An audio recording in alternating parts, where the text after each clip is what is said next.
Dumalo itong si Bataan 1st District Representative Tony Roman III sa Bicameral Conference Committee meeting sa Senado. Sa Senado pala. Sa Senado ito, sister. Kaugnay ng panukalang batas na naglalayong tugunan ang pangailangan ng mga last mile schools o yung mga paaralang matatagpuan sa geographically isolated and disadvantaged areas. Yun ibig sabihin ng GIDA.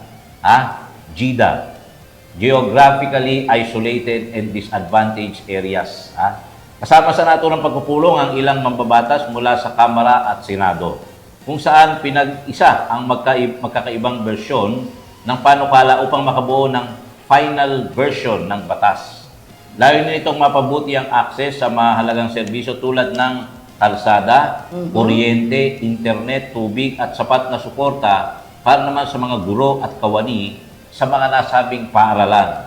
Ayon kay Representative or Congressman Roman, mahalagang hakbang ito upang mapalapit ang dekalidad na edukasyon sa mga komunidad na matagal nang nahuhuli sa pag-unlad. Yan. Lalo na sa mga liblib at dehadong lugar sa bansa. Siyempre, ang hirap yung narating ng basic services, basic goods, di ba? Bawa, nasa bundok, yung bago ka pumasok, bawa, umaga ka umalis, magdating mo ron, after lunch na.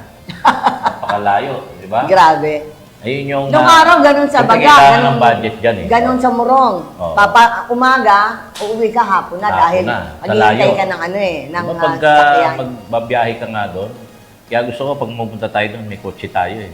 Nakita ko nga Diba si yung- isang ng Morong, pumunta daw tayo doon, Kuya Mike. Talaga, Oo. Pero